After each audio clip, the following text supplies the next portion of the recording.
என் அன்பு தமிழ் சொந்தங்களை யூடியூப் சேனலுக்கு வரவேற்கிறேன். வரக்கூடிய 2026 சட்டசபை தேர்தலில் நகைக்கடனுக்கு முக்கியத்துவம் கொடுக்க போகிறதா தமிழ்நாடு அரசமைப்பில் ஒரு பேச்சுவார்த்தை நடந்துகிட்டு இருக்குது. பொருளின்னு நான் சொல்கிறத விட ஊர்ஜிதமாக கன்ஃபார்மாக கிடைக்கும். அது மட்டும் இல்லாமல் நகைக்கடன், பயிர்க்கடன், விவசாயிகள் கடன், சுய உதவிக்குழு கடன், இதில் இருக்கிறவங்க மகளிருக்கு, குறிப்பாக மகளிருக்கு தள்ளுபடி கிடைக்கக்கூடிய ஒரு வாய்ப்பு இருக்குது. இது தேர்தல் வியூகமாக அமைச்சு முதலமைச்சர் செயல்படுவார் அப்படின்னு சொல்லிட்டு அமைச்சர் பெருமக்கள் தெரிவிச்சிருக்கிற அடிப்படையில் நான் இப்போ இந்த எடுத்துக்கிட்ட தலைப்பு நான் கேட்டீங்க, நகைக்கடன் திட்டத்தில் தள்ளுபடி எவ்வளவு கிராம் கிடைக்கும், எந்தெந்த வங்கிகளுக்கு கிடைக்கும் அப்படிங்கக்கூடிய டாப்பிக்கில் தான் நான் பேச போகிறேன். உங்கள் ஆர்வம் எனக்கு புரியுது. கண்டிப்பாக இந்த வீடியோ படிச்சுட்டு பார்த்துட்டு எல்லா நண்பர்களுக்கும் ஷேர் பண்ணுங்கள். ஷேர் பண்ணிவிட்டு அவங்கள்ட்ட சொல்லிவிடுங்க. சப்ஸ்கிரைப் பண்ணி வச்சுக்க சொல்லுங்கள் யூடியூப் சேனலை. ஏதாவது கமெண்ட்ஸில் சந்தேகம் என்ன கேளுங்க. பக்கத்தில் இருக்க பெல் பட்டனை கிளிக் பண்ணிக்கோங்க. நகைக்கடன் தள்ளுபடி 2021 மிகப்பெரிய பாப்புலராக இருந்துச்சு. எல்லாருக்கும் தெரியும்.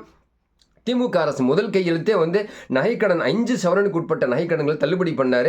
அதில் 1 கிராம் கூட இருந்தாலும் சரி, விவசாயத்தில் வருமானம் அதிகமாக வந்தது. 2.5 லட்சத்துக்கு மேலே உங்களுக்கு அதிகமாக வருமானம் தான், வாகனங்கள் இருந்தாங்க, 4 சக்கர வாகனம் தான், சொந்த வீடு இருந்துச்சுனாக்கா, அரசு ஊழியர்களாக, மத்திய அரசு ஊழியர்களாக இருந்தாக்கா, பென்ஷன் வாங்குறவங்களுக்கு இவங்களுக்குலாம் விதிவிலக்கு கொடுத்தாங்க. இந்த தகுதியின் அடிப்படையில் தகுதி இல்லை, தகுதி இருக்குன்னு சொல்லிட்டு அது பண்ணினாங்க.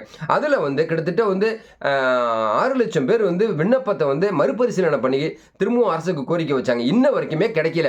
அப்படிங்கக்கூடிய சூழ்நிலையில தான் 2026 சட்டசபை தேர்தலில் மிகப்பெரிய ஒரு தாக்கத்தை ஏற்படுத்தும்.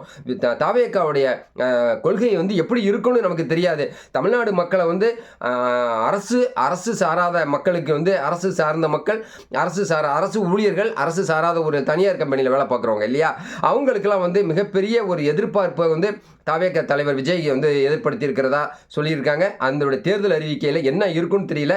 மக்கள் புதிய அரசை, புதிய தலைவனை தேர்ந்தெடுக்கிறதுக்கு தயாராக இருக்கக்கூடிய சூழ்நிலை தான் இப்போ உருவாகி இருக்குன்னு தான் பார்க்க முடியும். ஏன்னா ஏற்கனவே தேர்தலில் திராவிட கட்சிகளுடைய ஓட்டுகளை நம்ம போட்டு நம்ம துன்புறுத்தலும் கஷ்டத்தையும் நம்ம பார்த்துருக்குறோம். அதன் அடிப்படையில் வேற்று ஒரு மாற்று கட்சியை கொண்டு வருவோம் அப்படின்னு சொல்லிட்டு மக்கள் நினச்சிக்கிட்டு இருக்கிறத நான் ஓரளவு கண்டுபிடிச்சிக்கிட்டு இருக்கிறேன். லயோலா காலேஜ் மூலமாக சில தனியார் தொண்டு நிறுவனம் மூலமாக ஒரு சர்வே பண்ணினதில் இந்த செய்தி சொல்லிக்கிட்டு இருக்குது. அதன் அடிப்படையில் திராவிட மாடல் ஆட்சிக்கு நம்ம ஒரு அன்பு வேண்டிகள் வைக்கணும். ஏன்னா நம்ம ஆட்சியின் கொள்கையிலேயே நம்ம போய்கிட்டு இருக்கோம்.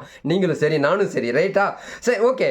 நம்ம 100% இந்த 2026 சட்டசபை தேர்தலில் நகைக்கடன் தள்ளுபடிக்கான வாய்ப்பு கண்டிப்பாக பிரகாசமாக இருக்குது. அது கூட்டுறவுத்துறை வங்கிகளில், கூட்டுறவு வங்கி, மத்திய கூட்டுறவு வங்கி, தொடக்க வேளாண்மை கூட்டுறவு வங்கிகளில் 5 சவரன் ஏற்கனவே கொடுத்துருந்தார். இப்போ 3 சவரன் மூட்டி 24 கிராம் நீங்கள் வச்சுருந்தீங்க, கண்டிப்பாக உங்களுக்கு தள்ளுபடி செய்ய வாய்ப்பு கண்டிப்பாக 100% இருக்குது. அது மட்டும் இல்லாமல் பொதுத்துறை வங்கிகளில் Indian Bank, Indian Overseas Bank, State Bank, Bank of India, Bank of Baroda, City Union Bank, இந்த வங்கிகள்லாம் வச்சுருக்கவங்களுக்கும் தள்ளுபடி செய்யணும். கலைஞர் ஆட்சியில் இதெல்லாம் செஞ்சுருந்தாங்க அப்படின்னு சொல்லிட்டு தமிழக மக்கள் நமக்கு ஒரு கோரிக்கை வச்சிருக்காங்க. தமிழ்நாடு அரசுகிட்டையும், தமிழ்நாடு அரசுடைய துறை அமைச்சர்கள்ட்டையும் பேச்சுவார்த்தை நடத்திட்டு இருக்கிற அடிப்படையில் கூட்டுறவு வங்கிகளில் மட்டும் இல்லாமல் பொதுத்துறை வங்கிகள்லையும், அதாவது கவர்மெண்ட் வங்கிகள் அனைத்து வங்கிகள்லையுமே 3 சவரனுக்கு உட்பட்ட நகைக்கடனா, 4 சவரன் உட்பட்ட நகைக்கடனா, 5 சவரனுக்கு உட்பட்ட நகைக்கடனா அப்படிங்கிறத அரசு தெளிவாக்க வேண்டும்.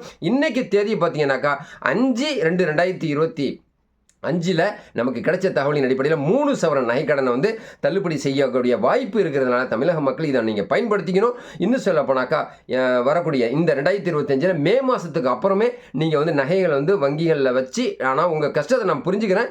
இதுக்காக இப்போ நீங்கள் வைக்க வேணாம், வச்சிருந்தவங்க வச்சுக்கோங்க. அப்படி இல்லைன்னு சொன்னால் நகைக்கடன் பெறணும் அப்படின்னு சொல்லிட்டு விருப்பப்பட்டவங்க கூட்டுறவு வங்கிகளில், மத்திய கூட்டுறவு வங்கிகளில், தொடக்க வேளாண்மை கூட்டுறவு வங்கிகளில் நீங்கள் நகைக்கடனை இப்போதைக்கு வச்சுக்கோங்க. பொதுத்துறை வங்கிகளில் எதுக்கும் வச்சு வைங்க. சப்போஸ் கிடைச்சா கிடைக்கும், அதுக்கு பகரமாக எனக்கு திட்டிடாதீங்க. பொதுத்துறையில் நீங்கள் வைக்க சொன்னீங்களா சார், 3 சவரன் நான் வச்சுருக்கேன், குடும்பத்தில் 3 பேர், ரேஷன் கார்டு இருக்குது, 3 அக்கௌண்ட்டில் போய் நான் வச்சுருக்கேன், எங்களுக்கு கிடைக்கல, இது ரொம்ப இந்த வட்டியை நீங்களே கட்ட சொல்லுவீங்க. தயவுசெய்து சொல்லிடாதீங்க.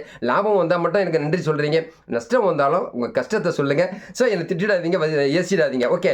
எனிவே நகைக்கடன் திட்டத்தில் மிகப்பெரிய ஒரு புரட்சியை ஏற்படுத்த போது 2026 சட்டசபை தேர்தல் அப்படிங்கிறது மட்டும்தான் உண்மை. அதுக்காக ஒரு விழிப்புணர்வாக உங்கள் அன்புணர், உங்கள் பிரதராக நான் அந்த வீடியோ போட்டிருக்கேன். இந்த வீடியோ கண்டிப்பாக உங்களுக்கு பிடிச்சிருந்தா லைக் பண்ணுங்க, கமெண்ட் பண்ணுங்க, ஷேர் பண்ணுங்க. புதிய நண்பர்கள் யாரும் சப்ஸ்கிரைப் பண்ணி யூடியூப் சேனலுடைய நெருங்கிய சொந்தங்களை அடுங்க, பக்கத்தில் இருக்க பெல் பட்டனை கிளிக் பண்ணிக்கோங்க. நான் அப்புறம் நோட்டிஃபிகேஷன் உடனுக்குடன் கிடைக்கும் நண்பர்களே.